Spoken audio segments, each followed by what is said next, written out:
where does it go, and for what purpose is it used? I guess I see this part, if we put something out from Lambton Shores that asks people, do you want a beige zone, it does suggest hope, it does create hope, it does say we're on side. It also does say to other people, what the heck are these people doing? I want cell service, I want to be able to, so I'm just saying, this is a Pandora's box. What do we do with the information that we've spent municipal tax dollars on? Where does it go? What do we do with it? What more information are we getting than we want health studies, we want them to look at section 6 or whatever it is. Well, we're spending tax dollars in areas of which we have no jurisdiction, and I guess that's the issue. Once more, we're going to call the vote. We're taking. Are we going to? Just to respond to Dave's point first, which I appreciate, that makes sense too. I guess the thing is that Port Franks is unique in that it is a protected area, right? And so it has a bowl, and it doesn't allow a bowl of the sand dunes. That doesn't allow the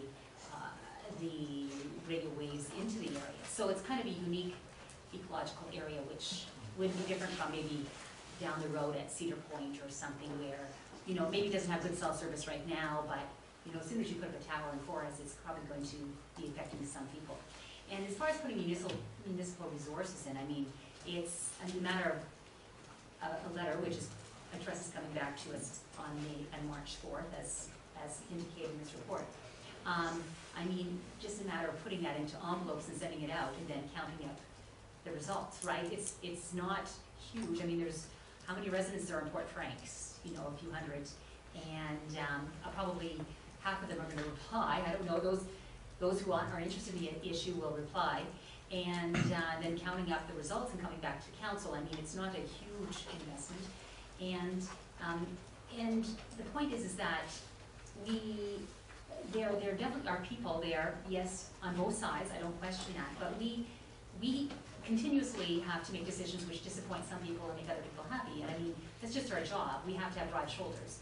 You do what you have to do, and what we're saying is we respect the fact that we could be unique and have one area in our jurisdiction where people could be protected, and it might even be an economic benefit to us.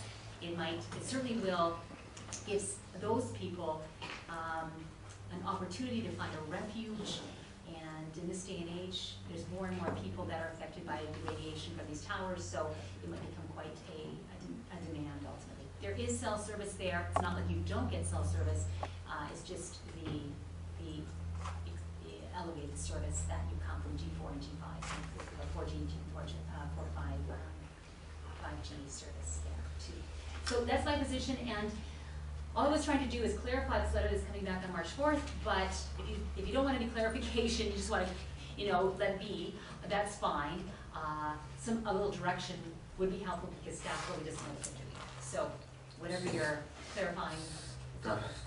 Anything else you want to say? Staff. No, that's is what doing they what say. we, They don't understand class one staff. Staff is bringing back the report that we have asked for. So the motion's on the floor that they get by next meeting, that there would be a letter or in the report, a letter for approval by council to send out to the residents. And the only extra things that was including was some information in the bio-initiative report, talking with residents about the information they've collected, and and indicating that it has a two-week turnaround because of time sensitivity. There's 3 additional things. So you don't want the letter and everything done within 2 weeks and send it to the residents. You want the letter to come back. Do you want it done? No. You want the letter to come back for council to approve to go out. Is that what? Yeah, oh. Absolutely. But you want it sent out after the 4th and be back in 2 weeks. That's right. If council approves it. If council. If council approves. Oh, well, that's different than I thought what you were asking. Okay. Is it possible to get this? That's all I was trying to do. What happens if we don't approve? It will go. Yeah. Okay. Is it possible to get this back by March 4th with the letter? Will we have enough information? I just have to question what you mentioned about interviewing residents. I haven't done the research. Is that council's wish to have that in there as well? They're great resources. They're not experts. You know, I mean, But they will give you information from experts, yes. I guess that's what I can confused. What do we want this letter to say? Are we doing some of them? That's- survey? that's- That's what I'm confused. We have the report here that there'll be more information coming back on the 4th, so that's, So we shape it on the 4th then? Is that what- We get ready. kind of call the vote on the motion. The motion is to have extra stuff, the other motion would be just to receive this. Extra stuff from two. Is that the motion? Well, that's, you want the letter that would be sent out for council approval on the 4th. And we have enough information gathered to council to make that decision whether it's the right letter or the right question to ask. That's what you want in this by the 4th. Yes. And we want background information on what hardwire phones are gonna cost and phone booths around Port Frank, so we know that that's the. That's part of the original motion, yes, it is. I guess staff has to be clear of what you're asking for by the 4th. I'm clear, but no one else seems to I be don't- clear about it, so I I'm don't not clear know- of what we're asking for. Is the rest of the council clear on what we're asking for by the 4th? Do you want me to repeat that again? Can I ask the clerk to? I would much prefer something, if you have it written down. It should be written out, it should be clear. It's written. So, this letter, the motion is that this report that's coming back on March the 4th, provide a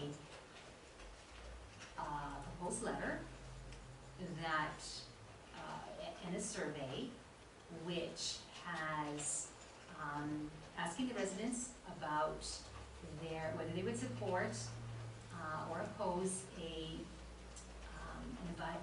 electromagnetic radiation-free zone in Fort Franks, and with supportive documents which show the potential impact of electromagnetic radiation as found in the bioemission report and the contacts with residents that have expert knowledge on this, and that it be returned within 2 weeks due to the time sensitivity.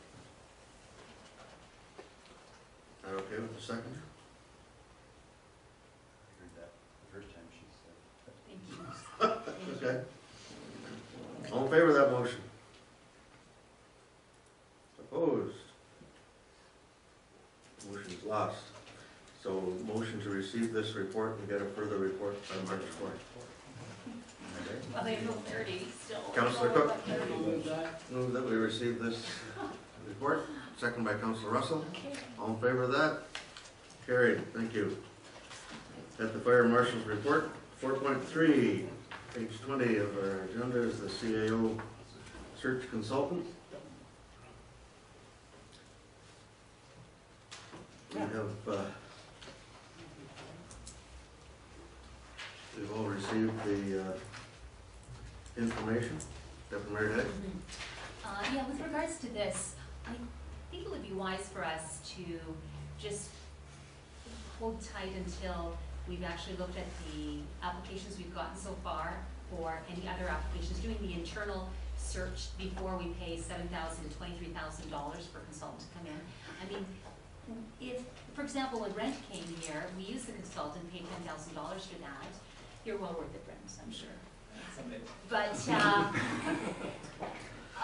the fact is that Brent could very easily see the ads and apply directly, but we paid $10,000 when we could have done the search initially ourselves.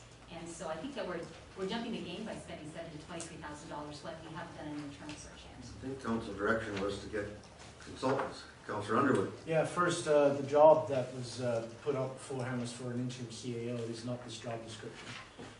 We have to have rigor to our process, and what we decided for rigor was to have a consultant come in and go for RFPs. I understand what the deputy is saying. It's nice to have applications, but it isn't for this job description. I think we made a decision as a council to move ahead in this direction, and I think it's going to be money well spent. And with that in mind, I'd like to put a motion together, because I read through them and I'm very impressed personally with Mr. Nigel Bellchamber's proposal. So I would make a motion to put that forward, put this gentleman forward to carry